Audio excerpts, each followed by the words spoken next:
Olá, olá, meu povo! Tudo bem com vocês? Espero que sim, espero que vocês estejam me vendo bem e me ouvindo bem. Se tiver algum problema, mande aí nos comentários. Eu convido a todos que forem entrando nessa nossa live, Ellen, Mari Rocha, Amanda Tavares, boa tarde, por favor. Toque aqui no aviãozinho e envie a pelo menos seus 3 primeiros contatos. Vamos aqui encher essa sala para que todos possam aproveitar, enviar suas perguntas e terem suas perguntas respondidas hoje por mim e por Thalita Mota, terapeuta ocupacional, mestre pela UFPE e especialista em ABA, análise do comportamento aplicada. Eu vou aguardar a Thalita entrar, enviar o convite para a gente poder conversar. Você está por aí, Thalita?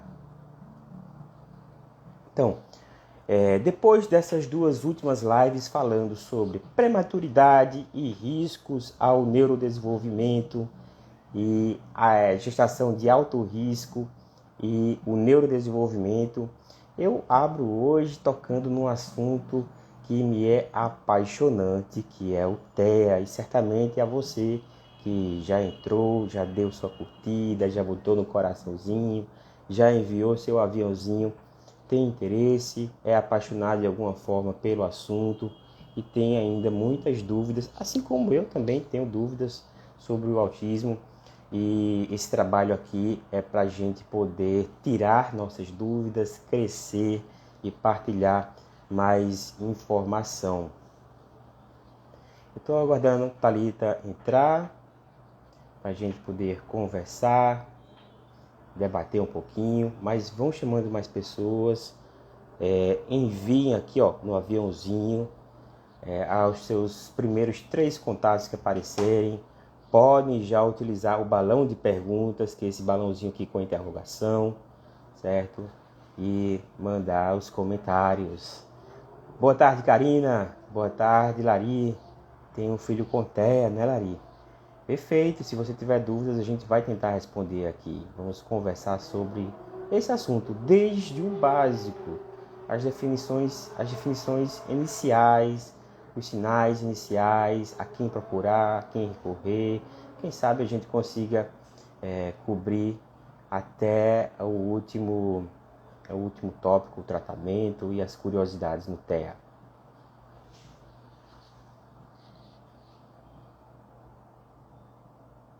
Vamos ver se Thalita entra.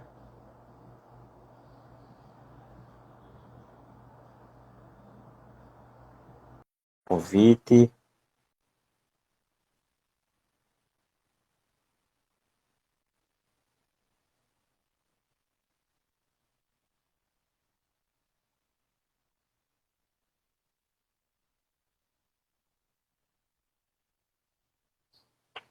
Então vamos conversando por aqui. Lista perguntando: a síndrome de Asperger, como proceder, o que precisa ser feito para, para ter algum acompanhamento? Veja, hoje ainda é comum essa definição, síndrome de Asperger, culturalmente, socialmente, historicamente, cientificamente, tem algum impacto e você vai encontrar ainda muitos artigos científicos com esse nome, síndrome de Asperger, mas há uma tendência na comunidade do autismo, na comunidade científica, inclusive, a não usar mais estes nomes, né? Porque Hans Asperger, que foi o cientista que descreveu essa condição de crianças com dificuldade de comunicação, interação social, mas particularmente dotadas de habilidades em algumas áreas, ele foi um oficial nazista, e condenou à morte pelo menos 2 crianças pelos estudos históricos que foram feitos. E aí está caindo em desuso esse termo. A gente pode usar autismo e descrever, olha, um autismo funcional, com habilidade específica em tal área, mas hoje preferencialmente não usa o nome Asperger. Pronto, Thalita entrou, vai conectar conosco.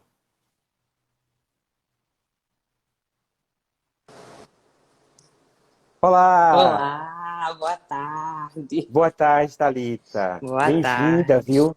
Muito Muito obrigada. obrigado. Muito obrigado por aceitar esse convite. Obrigado por vir aqui, né, partilhar um pouco do seu conhecimento conosco, que é vasto, eu sei, né, e que você tem paixão por esse assunto. E gostaria muito que você se apresentasse aos meus seguidores, às minhas seguidoras. Me conta um pouquinho aí quem é Thalita Mota, terapeuta ocupacional.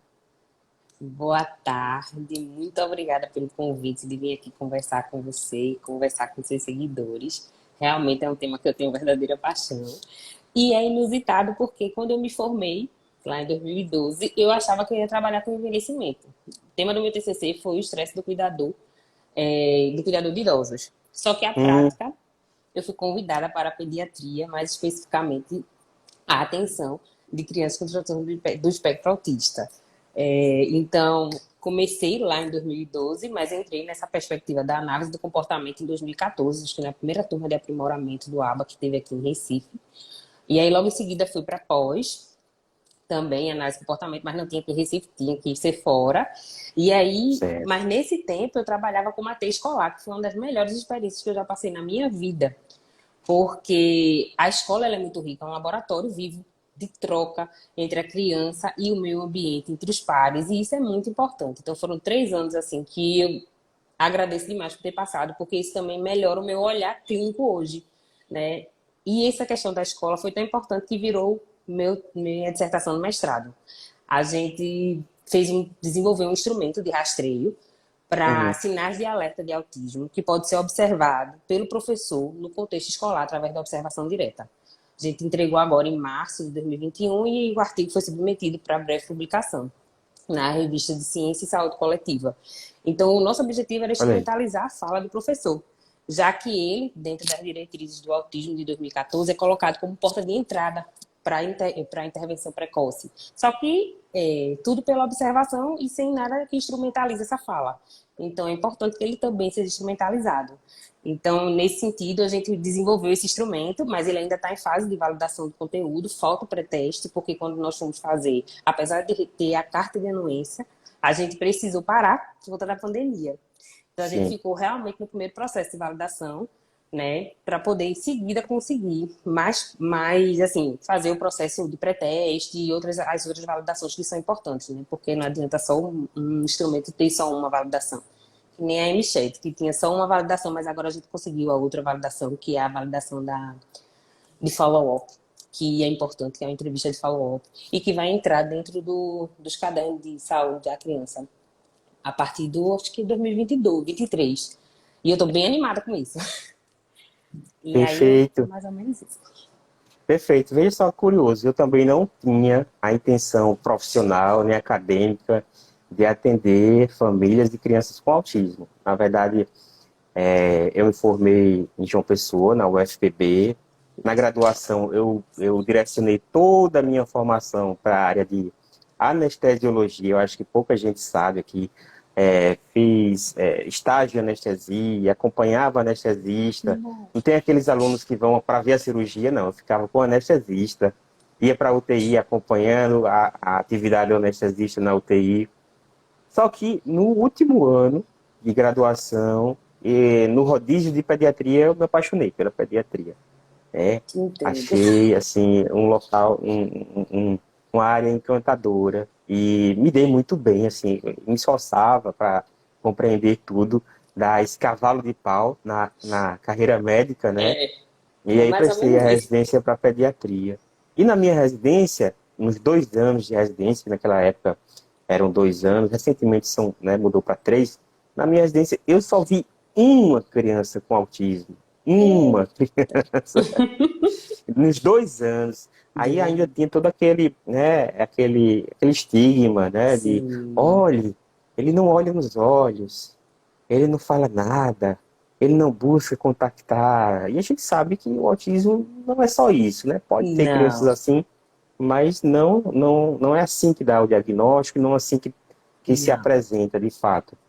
Exato. E depois eu entrei na residência de neuropediatria aqui em Recife, e aí sim, foi em 2015. né? Entrei em 2013, concluí em 2015 e teve uma, assim, eu vi uma explosão de diagnósticos, um boom de diagnósticos, como se fala, né? Aí por aí. Mas foi graças à publicação do DSM-5 em 2014, Isso. assim, bem no meio da residência, que se expandiu o conceito do que é o espectro, se reduziu a régua, né, para poder dar o diagnóstico, e aí a gente Isso. começou a dar mais diagnósticos e vemos hoje um aumento das incidências, mas não é porque as pessoas estão ficando, né, com Mas, autismo, com mais autismo, mas porque a gente está ficando mais craque em isso, no diagnosticar. diagnóstico. Era um diagnóstico realmente, era, na verdade, tinha muita pessoa subdiagnosticada, né? A gente tinha há um dado que fala que era um a cada 2.500 diagnósticos nos anos de 1980, em Isso, época. isso. E aí, hoje em dia, a gente tem, né? Na verdade, a gente está até com uma, como é que eu posso dizer, com duas, como é que eu posso, prevalências, né? Aqui no Brasil a gente não tem dados oficiais de prevalência ainda, mas nesse IBGE saiu já alguma informação sobre isso, então eu espero que os próximos dados que o IBGE venha trazer a gente vai ter algum parâmetro, mas tudo que a gente fala em relação ao autismo é baseado nos Estados Unidos, que está bem adiantado essa questão. Então a gente tem um CDC, que o CDC ele tem um órgão que a cada 2 anos ele faz uma avaliação dos diagnósticos de autismo. Então a gente tem um dado que é esse, de 1 para cada 68 crianças com idade de 8 anos que recebem o diagnóstico do TEA, mas saiu um artigo mais recente agora, na metade desse ano de 2022, onde eles falam que é 1 para cada 44. Ficou todo mundo assim, mudou, mas não necessariamente, é porque esse último artigo que saiu, na verdade o que ele fala é que ele tem um espectro maior de pessoas, então crianças de 0 a 18 anos, então são crianças e adolescentes que entraram dentro Uhum. dessa avaliação. E foi mais ou menos feito um censo, né? Chegaram e perguntaram, tem alguém com transtorno do espectro autista aqui? E a pessoa, tem. Então, foi muito no discurso, que vai ser mais ou menos parecido com o que vai acontecer com a gente aqui, através do censo. Não como o Isso, CDC, que é através do diagnóstico dado pelos órgãos de saúde. exato. E assim, essa avaliação desse órgão do CDC, eles pegam uma fatia de uma região dos Estados Isso. Unidos, São 11 né? estados. Mas se acredita que a proporção seja parecida no Parecido. resto do mundo, porque a incidência Isso. do TEA é igual, Isso, em todo independente mundo. de etnia, de cultura, de país, Isso. de continente, e ainda Isso. acho que até independente de sexo. Hoje, o maior Tem número de essa. diagnósticos é em meninos, mas tendo em vista o conceito de espectro ampliado, de Do TEA. fenótipo ampliado do TEA, né, do autismo, se acredita que também seja equivalente, um menino, uma mulher para um homem, né? A gente vai ter aí novos dados mais adiante para Isso, poder ver se dá para confirmar essa impressão. Esse último documento do CDC, ele fala da disparidade, né, que diminuiu essa disparidade entre pessoas brancas e pretas, essa etnia, mas há uma diminuição ainda, um número reduzido em pessoas hispânicas, mas eles acreditam que seja realmente pela dificuldade de acesso a esse Uhum. diagnóstico, e não A porque não diagnóstico. exista, né, o que é muito natural. E também eles também notaram a questão da comorbidade com relação à DI, né, deficiência intelectual, em Uhum. alguns crescendo a mais comum. Mas, então a gente também tem esse dado. Com relação a essa questão de dados, é importante a gente ter esse cuidado, né? Porque às vezes entra naquele lugar comum de que agora todo mundo é autista, ninguém pode fazer mais nada. Não é, na verdade, é uma melhora no diagnóstico que está fazendo com que essas pessoas tenham acesso a um tratamento mais rápido, né? E consiga voltar ou reduzir o espaço de desenvolvimento, ter, na verdade, uma vida mais autônoma na idade adulta, que é esse nosso maior objetivo, né? Que a gente Isso. consiga oferecer Agora tratamento. vou fazer igual ao João Kleber. Para. Estiver conversando. Eu sei que você é Thalita, TO, Sim, mestre pela UFPE, está desenvolvendo aí essa ferramenta que vai ajudar os professores do Brasil e, quiçá, do mundo todo a poder fazer o diagnóstico precoce, né? uhum. E está preocupada, assim como eu estou preocupado com o aumento do número de incidência Sim. e a demanda por profissionais, mas a gente se comprometeu a fazer do básico, Eita, foi né? verdade. Então vamos dar o conceito aqui para quem está nos conhecendo agora, eu, doutor Gustavo, você, mestre Thalita, sobre o que é o transtorno do espectro do autismo. E a gente vai, assim, dividir esse termo pedaço por pedaço. Não só se fiando no diagnóstico do DSM, que basta preencher os critérios do diagnóstico e dificuldades, déficits, e obedecendo o pessoal da neurodiversidade, diferenças, né, na Isso. comunicação e na interação social, associado a comportamentos, né, repetitivos ou interesses restritos percebidos antes dos 3 anos de idade e se tem um diagnóstico. Não. Para o médico é muito isso, mas eu, nesses anos que eu acompanho, vejo que vocês, TO, além disso, percebem outras coisas. Então, fala aí, que outras coisas, além da parte de comunicação, socialização, né, comportamento, o autista pode ter na avaliação do TO? Ó, logo no início, uma coisa que a gente comenta muito são as questões sensoriais, né? Uhum, Então a gente vai ter. E aí é muito importante a gente trazer nessa questão da divisão do nome essa noção do espectro. Por quê? Porque a perfeito, gente vai ter várias crianças com várias características diferentes, não é perfeito. porque a sua criança faz ou não isso, ela bate martelo. Ou então, ela não é e fez martelar porque o filho de fulana faz, então, não necessariamente. Então, a gente vai perceber essas questões sensoriais, às vezes uma intolerância maior ao ruído, né? Vai perceber comportamentos de botar a mão no ouvido para poder esquivar. Algumas crianças vão ter também uma apresentação de defensividade tátil, ou seja, uma resistência maior, às vezes, a usar roupa, ou então certos tipos de roupa, uma implicância maior com a etiqueta e se Uhum. incomoda, o que é natural, às vezes, crianças neurotípicas também têm, ou adultos também. Cortam aquela danada daquela etiqueta e eu me incomodo. Cortam todas. Mas, e não necessariamente a gente vai implicar. Então, é um conjunto de fatores. E existem várias crianças com características diferentes, porque é a ideia de espectro. Eu queria muitas vezes fazer uma experiência de botar uma pirâmide e passar uma luz para poder mostrar o espectro das cores e trabalhar bem direitinho essa questão do Sim, espectro, para poder ficar muito claro que existem crianças em vários níveis, com várias características diferentes, e que a gente precisa respeitar, acolher todas elas e tentar trabalhar nas prioridades, naquilo que realmente interfere nas atividades de vida diária dessa pessoa. Então, a gente pensa muito nisso. Pensa também na seletividade alimentar, né? Isso é uma coisa muito certo. importante. Tem muitas crianças que, inclusive, eu atendo que só tomam açúcar amarelo.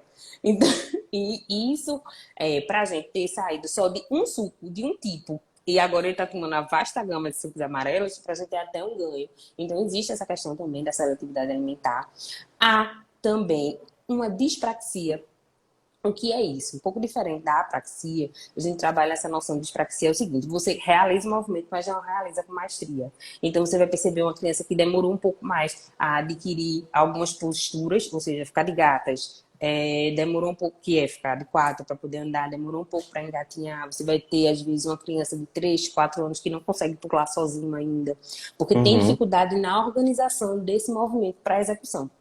Que isso tudo é muito importante. Então, não necessariamente é a capacidade só de imitar. Você precisa olhar aquele movimento e aquele movimento precisa chegar no seu cérebro e você precisa executá-lo. Você orquestrar seu corpo para a execução. Então, nem sempre é algo tão simples assim. Então, a gente percebe uma criança um pouco mais disprática, que aí vai ter dificuldade na pega do lápis, né? Vai ter uma resistência, a gente precisa lançar a mão de adaptadores. Então, isso tudo a gente fica bem atento logo no início, que são coisas que a gente precisa correr atrás. Quando a gente fala, inclusive, até sobre a alfabetização da criança com TEA, a gente tenta começar, se a gente consegue começar logo com a criança 2 anos antes do que uma criança típica. Então, vamos dizer, a criança neurotípica estaria começando na alfa, a gente começa 2 anos antes, já apresentando as letras, começando a expor ele a essas questões de movimento mais coordenado, tudo com muito respeito, óbvio, porque ninguém vai estar forçando a criança a fazer algo que ela não quer, e trazendo sempre uma ludicidade. Né? Eu falo muito que no atendimento com criança a gente precisa ter essa noção de que a gente está trabalhando com criança. E criança brinca. Perfeito, Thalita. Veja só Ai, o desculpa. quanto. Além do Vai. brincar, que é um brincar que não é funcional. É um Isso. brincar que foge um pouco da realidade. E algumas crianças vão ter muita dificuldade com faz de conta. Algumas crianças vão ter dificuldade de prestar atenção naquele brinquedo. Então a gente pergunta muito: faz o uso funcional do brinquedo? Não, não faz. Ou então, às vezes, até a função mesmo de objetos do dia a dia. né? Vamos tentar Uhum. ver se a gente amplia esse brincar, então, mesmo que seja com objetos do dia a dia que ele vê mais e a gente consegue ampliar. Então, tudo isso conta, sabe? Pra gente, observando enquanto TO. Isso, eu vejo que se a gente for só se ater a se não fala, se não se comunica, se tem dificuldades na linguagem, né, ou se tem um comportamento repetitivo, vai passar muita gente sem diagnosticar. E aí, as situações relacionadas, né? Aquele menino que às vezes a família não traz o dado completo, ou omite, ou esconde, ou o casal discorda entre si se há ou se não há. Mas aí é bom que o médico explore isso que vocês da terapia ocupacional veem tão bem, que é a situação de processamento sensorial, que é muito comum haver, né, algum tipo de transtorno de processamento sensorial, como você falou, auditivo, tátil, de sistema vestibular. Sistema vestibular é assim, gente, aquela criança que fica insegura no balanço, na redinha, né, chora quando você tira de uma postura que ele está. Isso é um ponto que pode ajudar a fechar o diagnóstico. Criança com dificuldades de introdução alimentar, né, ali, já por volta dos 6 meses, quando começa a introdução, né, que mesmo com orientação de uma TO especializada nessa situação, ou de uma fono, ou de uma nutri, ou do pediatra, é aquela peleja e se detecta um transtorno alimentar, uma seletividade alimentar, pode ser um sinal a ser considerado, né? Um sinal de peso até razoável. As dispraxias, né? As dificuldades de planejamento do ato motor, assim, é muito comum também, muito comum. Então, você puxa isso para o seu diagnóstico em alguns critérios, em algumas ferramentas de diagnóstico, eles usam até isso. Eu estava vendo um artigo do Japão, que eles usam a questão do planejamento motor como um dos critérios nessa ferramenta de avaliação. E diversas outras situações que você pode observar na criança típica, algumas vezes, mas numa criança que incide, né, vocabulário reduzido, dificuldade de socialização, comportamentos repetitivos, mas isso aí já ajuda a formar um diagnóstico clínico, né? Quando você Isso, está no consultório, avaliando, conversando com a família para tirar esses dados. isso. Agora eu vou abusar um pouquinho de você na questão da especialista ABA. Então, É. muitas vezes o médico tem essas dúvidas, mesmo numa consulta demorada, onde busca extrair do pai, da mãe, da avó, de relatórios da professora, né, ou até de terapeutas que a criança já foi encaminhada, alguns dados, mas, puxa vida, ainda não consigo fechar ou tenho insegurança. Eu vou precisar de uma avaliação mais ampla, uma abordagem mais ampla. Como é que você faz essa avaliação? Como é que você poderia me ajudar numa situação dessa, Thalita? Vamos lá. Quando a gente fala de avaliação dentro da perspectiva da análise do comportamento aplicado, a gente vai ter um leque de avaliações, que isso também é uma das primeiras coisas. Todo mundo fala muito sobre a VMAP, e eu entendo por quê. Porque é uma das poucas avaliações, porque aqui no Brasil a gente tem essa dificuldade de recurso, de Uhum. avaliações que sejam próprias para, que tenham a nossa característica, que tenham nossa forma de ser, né, que precisa estar dentro de uma adaptação cultural, que a gente chama de instrumento. E aí a gente tem dificuldade. Então a validação, o VB-MAP, ele foi traduzido em 2017 e para a gente foi um enorme ganho. Não vou jamais tirar o mérito. Porém, o que a VB-MAP faz é avaliar comportamento verbal. E comportamento verbal é uma das muitas áreas que a gente pode trabalhar. Lógico que lá dentro você vai encontrar brincar, comportamento social, e isso é muito, mas sempre dentro da perspectiva do comportamento verbal. E aí, comportamento verbal não é o vocal, é, na verdade, qualquer tentativa da criança de se comunicar. A gente não fica presa ao que ela emite. Não. Seja gesto, seja uso de figura, tudo isso é considerado comportamento. Às vezes até não levantar de olho, porque quando eu era pequena, minha mãe bastava levantar o olho, eu já sabia que ela estava Isso. estabelecendo É. comunicação comigo. Então, isso a gente chama de comportamento verbal.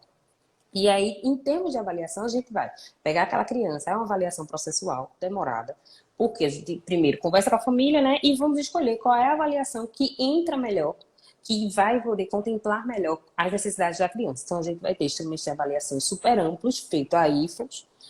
A IFOS é de atividades funcionais de vida diária, não está traduzida, mas a gente acha em alguns cursos e pelas amizades, a gente acha uma Uhum. tradução brasileira, e aí que alguém já realizou. A gente vai ter a EIBOS também, que é através de comportamento verbal, que a gente pode estar utilizando. Mas é isso, a gente tenta usar um instrumento que se adeque para aquela criança, para que a gente possa ver quais são as habilidades. Uma diferença entre EIBOS, IFOS, Essential for Living, que também ainda não está traduzida, mas o pessoal do da Amanda Bueno está tentando fazer essa tradução para a gente, é isso. O Essential for Living é para crianças que têm uma DI mais grave, também associada. Então, é isso. A gente tenta fazer uma avaliação a partir da observação e de uso do instrumento padronizado para que a gente possa confeccionar um relatório com maiores informações e enviar para o neuro para que possa colaborar, contribuir com as informações necessárias para que ele feche o diagnóstico. Porque é importante Perfeito. salientar isso, né? O diagnóstico é Ah, feito isso aí pelo médico. isso é meu sonho é poder todo paciente fazer isso. Mas a gente tem sérias restrições de acesso, como você falou, tanto de validação, tradução, validação, né, e Isso. aplicação clínica dessas ferramentas estamos aí com o Abels, com o VibMap, Portage e O outras. Portas é maravilhoso, inclusive, para a área da educação. Precisa ser disseminado. A gente tem um livro potente. Agora, a questão é que ele não dá o gráfico. Você que tem que fazer no Excel. Então, dá um certo É, trabalho. Acho que é por isso que o pessoal corre. Mas, aí, o Portas é maravilhoso. A gente tem um livro do Denver também, que é ótimo para crianças menores, certo? E que, eu tenho meu assim, checklist. É. né? E que tem um checklist ótimo também. Perfeito. Para situar o pessoal, a gente está Isso. aqui ainda naquela parte de consultor e se o médico não conseguiu fechar o diagnóstico, pediu a ajuda a Thalita, né? Ah, A um analista. analista de comportamento, Isso. um especialista em aba, e ele ainda não começou a terapia, gente. Calma, Não. calma, né? Eu acredito que seria o exame, entre aspas, né? Seria o exame do analista, a avaliação do analista, que complementaria o diagnóstico e direcionaria com melhor qualidade o diagnóstico médico, principalmente no contexto de hoje, que a gente tem que dar o diagnóstico e prescrever um tratamento, né? Isso. Muitas vezes sem avaliação inicial, porque existe todo um contexto de acesso, dificuldade, Isso. judicialização, e na legislação brasileira é o médico que dá esse diagnóstico de acordo com o tirocínio clínico dele. Se ele disser assim que não acho que seja, a criança, infelizmente, fica sem o diagnóstico. O pai pode Isso. trazer avaliação de Thalita, VibMap, Portage, neuropsicológico. Se o médico dizer, não quero saber, porque ele olha nos olhos. Ele olha nos olhos, então ele não é autista. O médico decidiu isso, não deu diagnóstico. E a criança ainda fica restrita, a família fica ainda restrita naquela primeira jornada, que é a jornada em busca de um diagnóstico, em busca de um laudo. Mesmo que o pai, a mãe esteja num nível de consciência que sim, que hoje a gente tem acesso, né, a muita informação, no trabalho que você faz, no trabalho que eu faço, aqui nas redes sociais, muitos pais Isso. identificam sinais até bem precoces da criança, ou sinais já na idade avançada, mas que ajudam a buscar o diagnóstico. Então, aqui a gente está fazendo um trabalho de ajuda a encontrar o Isso. diagnóstico, desde o básico. Então, Desde o básico. se tem perguntas, pergunte para a gente, pergunte para a Thalita, pergunte para mim, que a Perguntar. gente vai direcionar, né? Isso. E muita Isso. gente pergunta também ao médico se tem que fazer exame para dar o diagnóstico. Isso Então, eu já, como já você sabe ouvi. muito bem, Thalita, como você sabe muito bem, Thalita, não precisa do exame complementar, aquele que colhe sangue, ou ressonância, ou tomografia, ou eletroencefalograma para o diagnóstico. A não ser que a criança tenha outras características, outros agravos, por exemplo, é Isso. totalmente diferente, né, o diagnóstico de uma criança e a avaliação de uma criança que tem sinais do autismo, mas que teve um parto prematuro, teve um agravo muito cedo na infância, teve meningite durante a internação na UTI neonatal, tem epilepsias, então são comorbidades, né, Isso. Thalita? Uma coisa que eu acho assim bem interessante, tem essa questão da comorbidade, sempre é muito comum, né? Inclusive, e até em síndromes mais, como é que eu posso dizer, meu Deus? Em síndromes mais incomuns, tipo, a síndrome de Rett ela é bem comum de ter como comorbidade, o autismo e aí fica naquela, será que é o TEA? E Uhum. gerou essa, e, né? Então a gente tem essa questão também. Com relação a essa questão de diagnóstico, uma coisa que eu acho muito importante realmente salientar é o seguinte: Quando a família chega falando que o médico não deu o diagnóstico, às vezes, logo de início, mas eu percebo que há uma mudança no sentido da postura do médico. Às vezes ele não fez o diagnóstico na primeira consulta, mas já encaminha para alguma terapia. E isso a gente ganha tempo. E isso a Uhum. criança ela ganha, né? Inclusive eu peguei algumas crianças assim, começou com a gente com 1 ano, o médico não fechou o diagnóstico, mandou para terapia. E a criança foi trabalhada e ficou de boa depois, assim, super tranquila, não tinha TEA, mas aquele Certo. momento, né, foi respeitado para todos, assim, o questionamento da família não foi ignorado.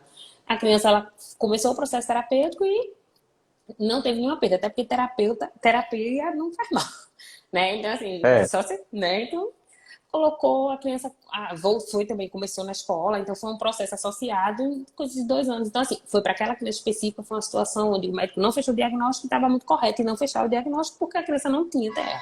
Porque ela tinha uhum. um atraso na fala, né, que não estava muito aparente, então ele saiu colocando um atraso no brincar, como ele era irmão mais novo de irmãos mais velhos com diferença de 12 anos de idade entre um e outro, então não brincava como ele brincava, então colocou ele para TO e para fundo, a gente fez um trabalho conjunto e a criança passou, tranquilo, sabe? Perfeito. Agora eu vou te provocar. Vou provocar um Diz, pouquinho, porque isso é um nó, assim, que eu estou querendo desatar e queria que alguém me ajudasse.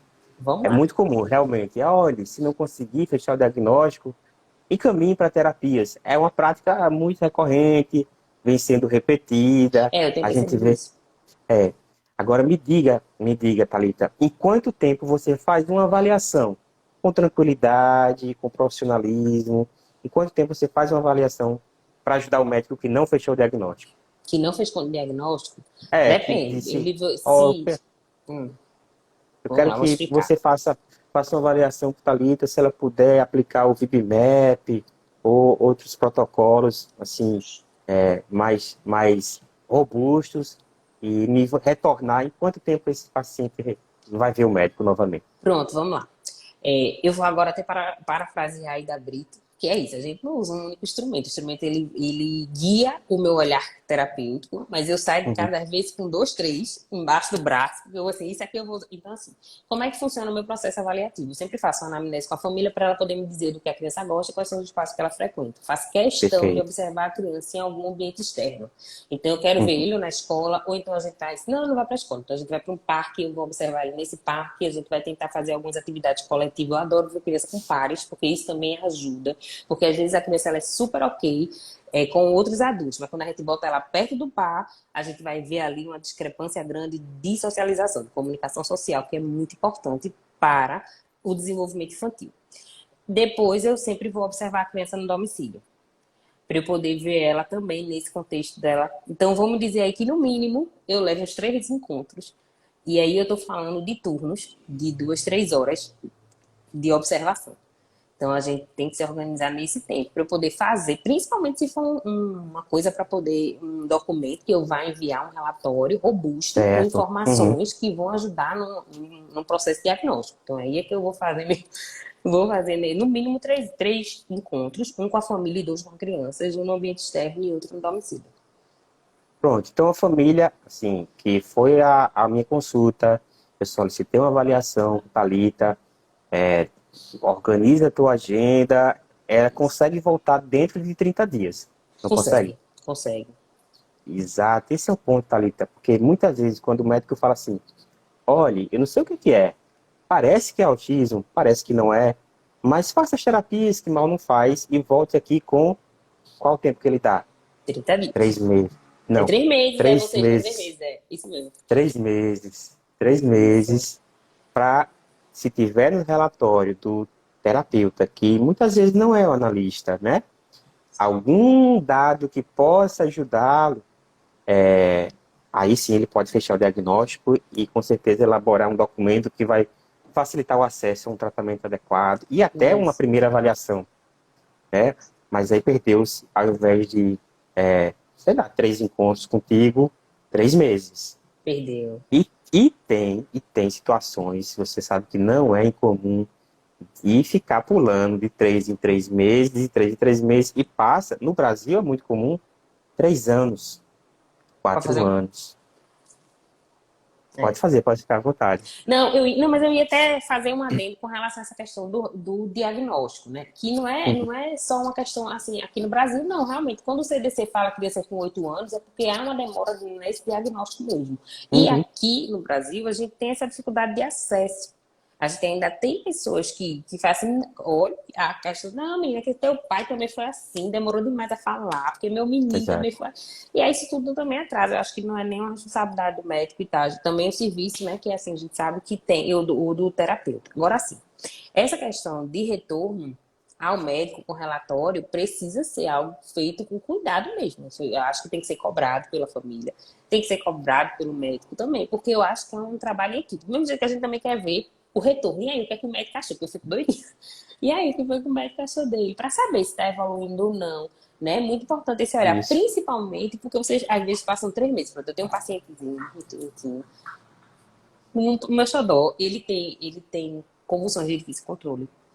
E a gente começou o ABA, lógico que a gente não pôde fazer o ABA tradicional, óbvio. A gente fez uma avaliação, fez uma adaptação de PEI para essa criança específica. E essa criança estava evoluindo. E quando ele foi para a médica, ele recebeu muitos elogios. E a gente ficou extremamente feliz, porque pra gente a gente percebe, mas quando é outra pessoa que olha ele depois de 3 meses e vê que a evolução dele tá assim, escancarada, a gente fica. Então, assim, é muito bom a gente ver esse retorno, esse contato. Quando a mãe trouxe pra gente o que o médico tinha achado, eu acho que ela escreveu também, e foi ótimo pra gente também, porque é uma troca, né? A gente pode É, não fazer reunião, mas é uma troca da gente sempre. Então, é um trabalho conjunto para a melhora para um bem comum, né? perfeito. Você, na sua prática, beleza. Você é analista, você consegue, né, definir o que a criança vai precisar, mas é um ponto fora da curva, como se diz, né? Não vamos fazer da exceção a regra, porque a regra é justamente isso que eu te falei. Ao invés do médico ter como paradigma fechar o primeiro diagnóstico para depois encaminhar um tratamento, ele, de certa forma, deixa em aberto o diagnóstico, encaminha um tratamento para depois tentar fechar o diagnóstico. Isso, isso. Nesse meio de tempo, ele já se perdeu. Então, eu mesmo, eu adoto o seguinte, eu sou muito afobado para fechar o diagnóstico logo e rápido. Se for possível, na primeira consulta. Quando não é possível, justamente solicito uma avaliação com analista de comportamento e aplicação de ferramentas padronizadas, Padronizado. né? E aí, em 30 dias, o paciente vai ter que vir com esse dado Isso. e se casar com o que a gente estava pensando na consulta, eu, os pais, né? E o analista trouxe esse dado e colaborou, perfeito, fechou o diagnóstico. E muitas vezes o analista até sugere onde estão os maiores déficits, onde deve ter maior intervenção, e a gente faz Isso. um plano terapêutico que vai sair da mão do médico, mas não tem problema nenhum ter sido orientado pelo analista, ou mais adiante o analista, né, propor uma mudança e a família vir e a gente modificar. É porque hoje, a quem está nos acompanhando, essas 32, 33 queridas pessoas, hoje está muito na mão do médico, está muito medicocêntrico a situação, né, e pouco paciente-cêntrico, né? É um médico que ainda detém todo o conhecimento, isso é a cultura em geral, mas está mudando, né? A gente está partilhando aqui porque se muda essa Isso. cultura. Eu entendo que as É, leis brasileiras, os contratos de plano de saúde, vão muito pelo que o médico manda. Então, se tem laudo, o isso. médico mandou isso, e ainda mais hoje, com essa é a minha crítica à questão do rol, porque o rol vai agora obedecer o que o médico mandar, né? E, Então, ainda mais com o rol exemplificativo, os planos têm que cumprir a prescrição médica, né? Sem contar que existem outros profissionais, até muitas vezes mais presentes na vida daquela criança, no que isso. tange a reabilitação, o tratamento.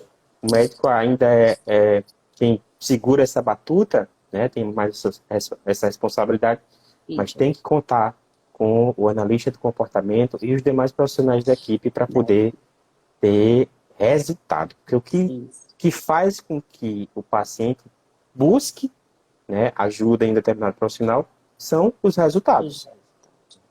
E precisam ser operacionalizados esses resultados. Esse resultado ele precisa ser, de alguma forma, quantificado. Às vezes eu percebo que há enfim, uma dificuldade em quantificar, acho que faz parte do processo de saúde. A gente tem dificuldade nessa questão de quantificar, e aí, dentro da perspectiva da análise do comportamento, isso é muito comum. Então, meio que tudo a gente operacionaliza. Tenta fazer assim, sim, mas esse aqui é o objetivo e ele está em quanto? Então, vamos fazer uma linha de base aqui para saber, vamos fazer 3 dias aqui para poder ver como é que ele está e saber onde ele saiu e o que é que ele vai ganhar. Então, sempre a gente Isso. tenta quantificar isso o máximo possível, porque isso é respaldo para a família, respaldo para a intervenção, respaldo para o médico. A gente precisa saber onde essa criança estava e para onde ela está indo, né? Então, isso também Isso. precisa ser feito. Com muito cuidado, mas Então, precisa ser feito também. tem que ter o dado objetivo e não só Isso. a, a, a, Qualitativo. Que eu vou chamar assim qualitativo o para não quali- é, ficar. subjetivo. E Subjetivo. isso, exatamente. Subjetivo e ainda mais assim da mãe e do pai, porque a mãe e o pai às vezes vêm, a gente pergunta como é que tá a evolução, o que é que você tem percebido? Aí eles falam, olha, tá melhorando. Melhorando o quanto, né? Isso.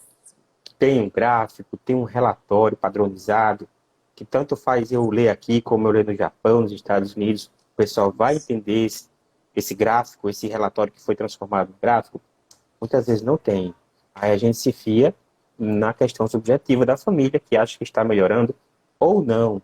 E toca muito no que você está falando. Isso é respaldo, essa avaliação quantitativa, objetiva, é respaldo para o profissional que está lidando com a criança, para o terapeuta, para a clínica que é responsável por conduzir o plano de intervenções dessa criança, para o médico, até para a criança e para a família. Para não chegar depois, abrir uma clínica que fica assim muito bem conhecida, investe muito mais em marketing do que em capacitação, e toda a família vem para o médico para dizer, ele não está melhorando nada naquele tá. Bota a gente para aquela outra. Aí eu disse, mas como? Como é que eu vou saber se ele não está melhorando se você nunca me trouxe um relatório? Não dá, Né? é. A senhora está me dizendo que ele não está melhorando. Eu acredito no que a senhora está dizendo, mas se a gente vai jogar o jogo dos adultos, né, vai judicializar, vai pedir para que vá a uma clínica, né, que tenha uma maior oferta de serviços ou qualidade, que seja, você precisa me dar um relatório, né, uma Isso. prova que eu possa dizer, olha, realmente nos últimos meses não houve progressão, apesar da ida às terapias, não houve justificativa dos terapeutas e ele não evoluiu, e aí recomendo uma troca para uma clínica com maior qualidade. Isso. Mas para isso tem que ter os relatórios. E se a clínica diz no relatório da clínica que está melhorando, está melhorando, está melhorando, está melhorando, um relatório qualitativo, né, subjetivo, aí a família fica no mato sem cachorro, porque não vai ter É. dado, E né, a gente que precisa seja para isso. coerente. É, Porque assim, tá melhorando, tá certo, tá melhorando, mas tá melhorando o quê? Bom, que bom que tá melhorando. Fico muito feliz que a senhora vai me diga assim, tá melhorando o quê? Mas a área especificamente. E não é, e é realmente assim, dá para fazer. Não é uma coisa que não dá para fazer. É uma coisa que dá para fazer. Você consegue fazer isso. Você consegue quantificar algumas coisas. Você consegue dizer assim, ó, melhorou, porque ele estava fazendo 3 ocorrências, a gente estava tendo 3 ocorrências de comportamento inadequado, agora ele não tem mais nenhum. A gente estava tendo crises 5 vezes ao dia, agora a gente não tem mais. Então, essa questão, né, que precisa falar. Uma coisa que é importante que aí na sua fala me lembrou é o seguinte, que a gente precisa entender que a terapia e esse processo de troca entre equipe, ele é contínuo enquanto se trata de transtorno do espectro autista. A gente tem que entender que é uma longa jornada. Família, criança, médico, todos os atores envolvidos. Então, quando a gente vai pensar na terapia, na carga horária de terapia, a gente precisa pensar, antes de mais nada, na criança. Mas uhum, também na realidade daquela família, se fica confortável. Porque pode-se dizer assim, eu vou manter uma carga horária high, super alta, mas por quanto tempo você vai conseguir manter isso? Porque isso precisa fazer parte da sua dinâmica familiar. Então, é um processo que demora, né? Que a gente vai estar de mãozinha dada. É um processo que é linear? Não. É um processo cíclico, é um processo de momentos de muito crescimento e às vezes a gente dá uma descida e a gente muda e ajusta a rota, porque do jeito que a gente pensou que ia dar certo, não deu. Então, a gente reavalia e aí, tropa, vamos mudar isso, vamos mudar aquilo. Então, é um processo constante de reavaliação. Não é à toa que no processo de análise do comportamento, como você trabalha na coordenação, supervisão, você faz sempre reunião de equipe semanal com os aplicadores, porque você precisa saber o que está acontecendo, quais são os ajustes que você precisa fazer para aquela criança evoluir, para aquela criança Uhum. continuar crescendo, né? Então, isso tudo precisa ser sempre revisto, não é à toa que a gente vai na escola uma vez por mês para poder observar como é que está o trabalho do AT. Então, aconteceu que ele agora consegue guardar os materiais, ele chega, traz a bolsinha, guarda todos os materiais, consegue sentar no grupo sem fazer nenhum comportamento disruptivo, tal, tal, tal. Mas agora a gente está precisando trabalhar a habilidade social, então trabalhar com ele a frustração do coleguinha que pede brinquedo e não quer entregar. Então a gente vai poder fazer isso. Que crianças neurotípicas vão ter mais facilidade porque vão aprender por observação, mas eles vão precisar daquela ponte que é o AT escolar para fazer a comunicação entre ele e a criança e é o par. Então a gente precisa trabalhar a habilidade social e quanto antes a gente começar melhor ainda. A escola é o melhor laboratório. Sai Perfeito, falando. Thalita. Vou fazer só um apanhado do que a gente está falando para quem Certo. entrou agora, ou então para o pai que está acompanhando e está meio perdido, né? Querendo saber, assim, desde o básico que a gente prometeu entregar numa live.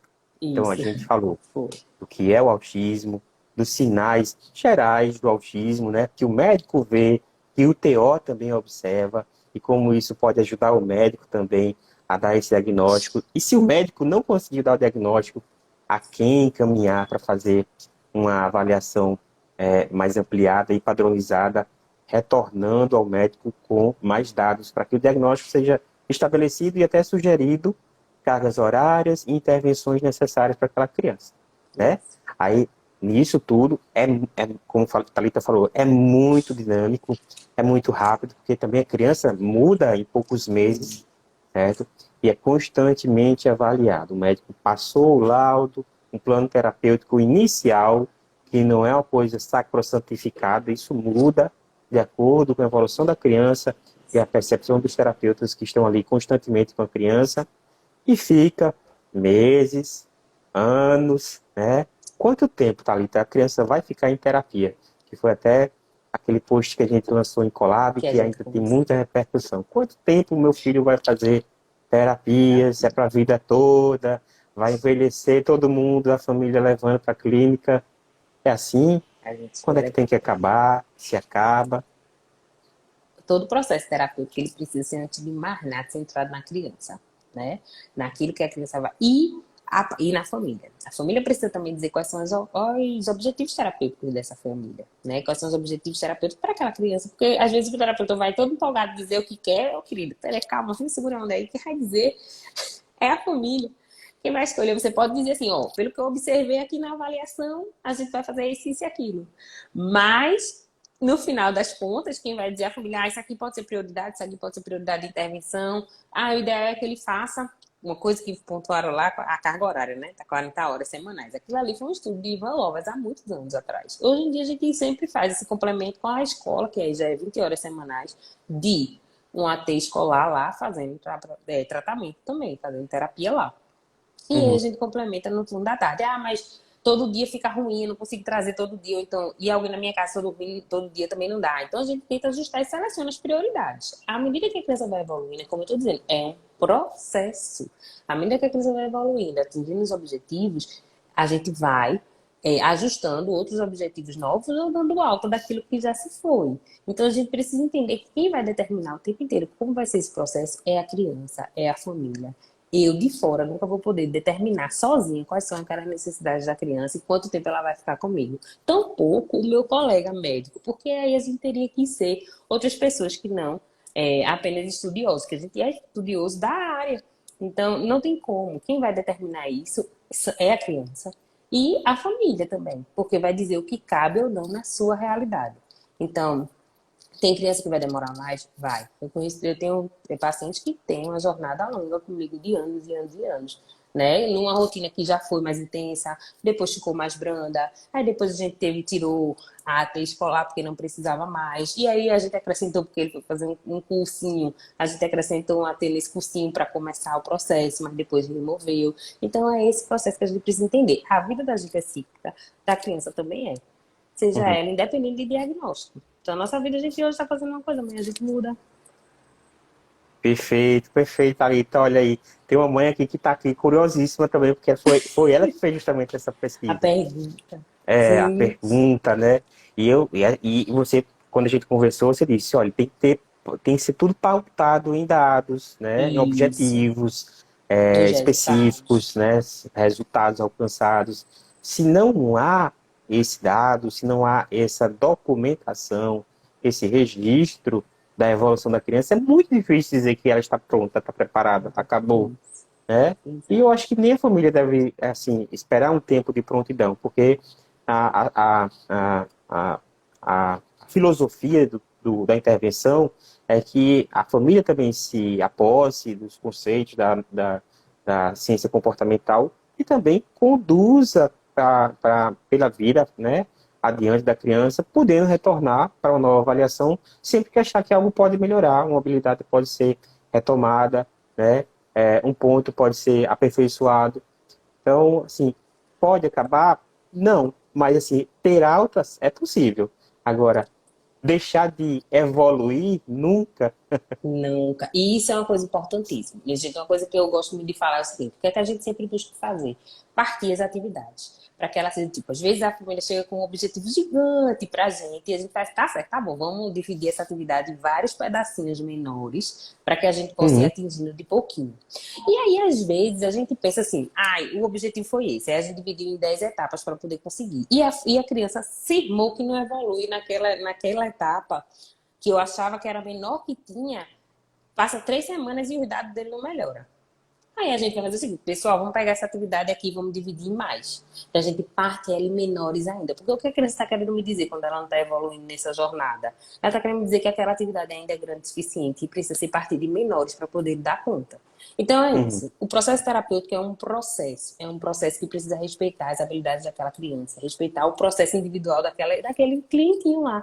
Então a gente precisa entender isso, entender essa atividade tem um objetivo tal, esse é o único caminho para esse objetivo, ou eu posso tentar de outras formas, ou eu posso adaptar de outros jeitos, ou eu posso usar a história social. Então, assim, eu posso lançar mão de vários métodos e tecnologias para poder fazer o meu cliente alcançar aquele objetivo. E isso é muito importante. Teve uma mãe que falou aqui rapidinho sobre uma redução que veio. Uma redução de terapia, ela não pode vir assim. Essa redução ela tem que estar, ela tem que vir. Se ela vier acompanhada de um relatório, de um dado que mostre, ó, gente, a gente está percebendo o seguinte, isso. que essa carga horária aqui está bem pesada, ele tem desorganizado mais, ele tem rendido melhor logo no iniciozinho. Então a gente vai fazer o seguinte, a gente vai deixar esse iniciozinho e depois a gente vai aumentando devagarzinho. A gente aumenta primeiro 10 minutinhos a mais, depois na outra semana botava 15 minutinhos a mais e a gente vai respeitando o processo. Aí se percebeu que a criança chegou no limite, não, ele fica exausto. Então tá certo, esse aqui é o limite dele e a gente vai ter que se virar nos 30 para fazer a terapia nesse processo, nesse tempo dele. Então é isso, não pode ser só da cabeça de qualquer pessoa, precisa ser algo pautado nos resultados que a criança apresenta durante o processo de evolução terapêutica. Eu não Uhum. sei se me fiz clara. Não, então eu compreendi, claro que quando tem tempo da gente dar exemplos, o público gosta, né? Mas a gente Isso. está nos 10 minutos finais da nossa Finais, é live. Passou verdade. rapidinho, não foi? Já Foi, 50 minutos de live. Vamos ver se a gente é responde verdade. duas perguntinhas aqui. Eu vou ver Vamos. se é duas perguntinhas. Vamos. Pronto. Ingrid está perguntando: o que fazer quando a criança alcança os marcos que até então estavam em atraso? O que é que Aí, faz? primeiro a gente Objetivo, celebra, né? objetivo Colabora. concluído. Comemora. Oxe, comemora bastante. E vamos para o próximo. Vamos ver que com esse objetivo, porque esse objetivo ele entra em manutenção, tá? Gente, não assim, atingiu, não faço mais nada, não. Atingiu, ele segue como meu objetivo de manutenção, ou seja, eu vou ter que refazer ele uma vez por semana. Mas logo na sequência, eu penso, o que é que esse objetivo me dá pernas para fazer mais? Então vamos dizer, a Uhum. criança aprendeu a copiar a letrinha, tá? Então eu posso fazer ela agora tirar do quadro. Aí eu posso fazer ela escrever uma carta. Não, muita coisa. Então a gente reduz. Então é isso. O que é que esse objetivo que ele atingiu me dá de pernas para ele crescer mais ainda? Qual foi o tijolinho da casa que eu tive com isso? Então a gente vai construindo um processo de construção. Então terminou, atingiu o objetivo, a gente comemora bastante com a criança, reforça ela muito e segue para o próximo. Joia. Agora uma para mim. Vai. Júlia está perguntando: quando entra a medicação, que a gente falou, diagnóstico, Isso, intervenção de primeira linha, que é a intervenção comportamental, e agora a intervenção isso. medicamentosa. Quando é que precisa de medicação? Em quais situações a criança com TEA tem necessidade de medicação? Pronto, é um tema muito delicado, né? Eu na minha prática, nunca oportunizo na primeira intervenção a medicação, a não ser que a família já venha em uma jornada longa, a criança tenha muitas queixas disruptivas de agressividade, de inquietação, de não evolução em terapias que porventura já esteja fazendo, né? E uma piora nessas queixas comportamentais. Então, a medicação não é para o autismo, não tem uma medicação para o autismo, mas tem medicações que ajudam em manejo comportamental, e desde que a criança esteja bem inserida, né, nessas intervenções e a família bem orientada para objetivos terapêuticos já definidos, a medicação pode ser um lubrificante nesse processo, pode ajudar a família a adquirir alguns objetivos e melhorar a qualidade de vida, né? Então, temos como primeira linha risperidona ou aripiprazol, tem seus prós e contras, a gente conversa na consulta quais são os objetivos esperados, né? E como é que a gente vai iniciar e até pensar em quando é que a gente vai parar, né? Há situações de crianças, por exemplo, que também têm transtornos do sono, né? Comorbidades depressivas, comorbidades hiperativas. Então, tudo isso o médico vai poder orientar da melhor forma, e a responsabilidade de iniciar a medicação é dividida. Se a família disser, não, doutor, não quero de jeito nenhum, eu não vou obrigar. Eu vou falar quais são os benefícios, quais são os malefícios do não uso, né? E dar a ela a chance de reconsiderar, oportunizar o remédio. Contando que o remédio não é como uma cirurgia, que você tirou o apêndice e não volta. Não, não deu certo? Opa, para a medicação, que dentro do tempo de meia-vida, 8, 12 horas, volta a ser como era antes, né? Então, a medicação é um auxílio, não é vilão. Não se achar que é vilão. Isso é verdade. Ajuda muito, gente. Do lado de cá. Deixa eu ver mais uma para a Thalita responder. Pronto. Por que é tão difícil um diagnóstico de autismo leve? Não sei se ainda usa esse termo. Pronto, tocando na classificação em níveis, né? Níveis de suporte. Fala um E aí a pouquinho gente aí. tem que entender um pouco disso. Que esse nível tem a ver com suporte. A gente precisa entender que quando a gente está falando de leve, moderado e grave, a gente está falando de níveis de suporte, porque a gente fica sempre associado a uma capacidade do indivíduo. Eu tenho essa sensação, não sei se tu tem essa sensação também. Só como se fosse só Exatamente. a capacidade do indivíduo, e não é a nível de suporte Isso. da criança, certo? A gente pode falar. Porque eu só ia falar uma questão sobre essa questão do difícil diagnóstico. É a mesma coisa do diagnóstico, subdiagnóstico em mulheres com TEA. Porque tem algumas características que vão passar de maneira sutil. Então, o médico ele precisa ser muito atento. E aí, essa pergunta é mais para tudo que para mim. Porque foi essa questão do critério diagnóstico de um autismo leve, né? Então, tem coisas que passam sutilmente. Por isso que a gente tem uma discrepância de 1 para cada 4 em relação a meninas e meninos com autismo. Vou falar um pouquinho do leve, moderado e grave. É justamente isso. A gente tem uma questão, é a classificação do DSM em classes, né, de suporte. Isso. De acordo com a necessidade de suporte, aquele paciente que precisa de muito suporte, né, para realizar a atividade de vida diária, para seu avanço acadêmico, para adquirir habilidades profissionais, é o nível 3 de suporte. Vou botar 3 para não dizer assim que 3 é grave. Não, nível 3 de suporte. Certo? Precisa, por exemplo, uma criança com seus 2 anos, recém-diagnosticado, com sinais típicos, né? Esse precisa de muito suporte. Precisa fazer uma intervenção, né, depois de uma avaliação, mas que geralmente demanda de muitas horas de terapia, demanda de muito suporte na escolinha, né, com a presença de AT ali o tempo todo, demanda, por ser uma criança também, de muito suporte dos pais, muitas vezes motivando até a saída de um dos pais do trabalho, a mudança de propósito da vida de um dos pais, para poder se dedicar, a ter o propósito de se dedicar àquela criança. Então, precisa de muito suporte a criança recém-diagnosticada. Então, tirar da cabeça de muitas mães que, por não ser, né, por não ter queixas agressivas, como bater a cabeça na parede, bater nos outros, morder, cuspir, né, Ah, meu filho não faz isso, não. Então ele não é nível 3. Não, é nível 3 porque ele precisa de muito suporte. Muito A mãe suporte. pode até encontrar ali na clínica um coleguinha que também é nível 3, mas é totalmente diferente dele. Diferente. Mas Inclusive, desculpa, eu como ia ele demanda comentar. de muito suporte, é nível 3. E o Isso. nível 1 é justamente, coincide muito com aquele autista leve, entre aspas, Isso. que é aquele que muitas vezes não necessitou de suporte, ou agora não necessita de suporte, faz poucas intervenções ou não faz Isso. intervenção, Bom, e teve diagnóstico mais tardio, não porque tinha queixas leves, mas porque a percepção desses sinais passou batido, e aí quando ele precisou, né, ser provocado mais adiante, aí sim que ele motivou um diagnóstico, e aí o diagnóstico foi mais tardio, certo? isso. Isso. Eu ia só comentar que eu já usei, inclusive, essa questão do nível de suporte para justificar, porque tinha uma criança que estava fazendo tudo, mas só fazia com a gente. Em casa, todo mundo garantia todo o suporte e a criança não usava nenhuma habilidade que tinha aqui. Aí eu disse, olha, aí a mãe disse, não, porque ele é um menino leve. Eu fico, mas considerando dentro de casa, ele é grau 3, tá? Porque o Nível suporte que 3. vocês oferecem a ele, assim, então, grau 3. Então, vocês precisam remover esse suporte para poder a criança conseguir mostrar aquilo que ela pode fazer.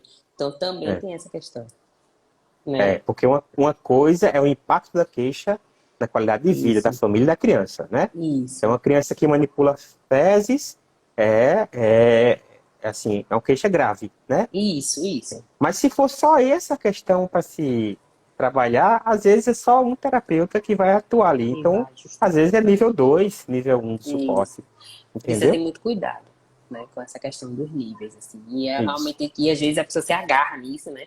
E não é bem isso. A gente precisa pensar sempre na É, criança. Essa questão dos níveis é uma coisa que é mais, eu acho, tanto para fins acadêmicos, mais do que para fins clínicos e interventivos.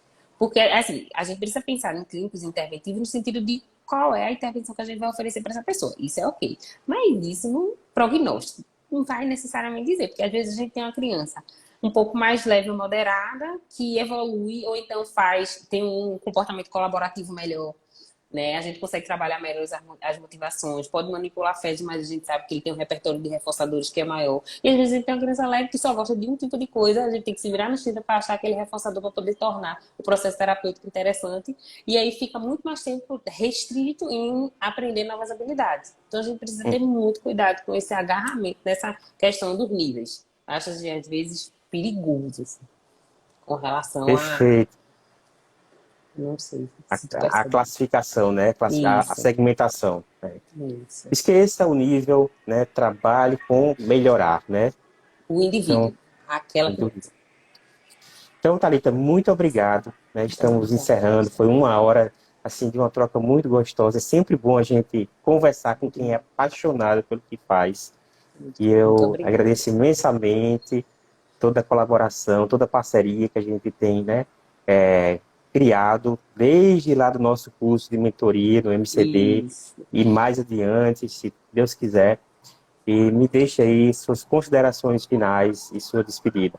Ô, gente, muito obrigada. Obrigada demais, Gustavo. Vou me deixar conversar com o pessoal, né, com suas mães e pais. Obrigada por ter cedido esse espaço. Foi uma troca muito boa. Eu agradeço demais por estar aqui conversando com você. Está sendo um processo muito bom essa questão da mentoria, né? E agora essas trocas que a gente fez ao longo dessa semana. Então, eu agradeço imensamente sua generosidade, tá? Eu espero ter respondido as dúvidas. Qualquer coisa, vocês podem entrar em contato comigo aqui pelo Instagram, que eu respondo o que não foi respondido. Porque eu vi subindo algumas coisas aqui, mas acho que a gente não conseguiu responder todo mundo. Isso, procura a Thalita lá na roupa dela. Eu vou deixar essa live salva em Colab. Vai estar meu nome pertinho do nome dela. Clica lá, segue e começa a fazer pergunta, que ela vai te ajudar com Isso, certeza. com certeza, Muito gente. Estou obrigado, aqui para Thalita. isso. Muito obrigado, Obrigada. pessoal. Uma boa sexta-feira, bom final de semana. Tchau, Semana. tchau. Tchau, tchau.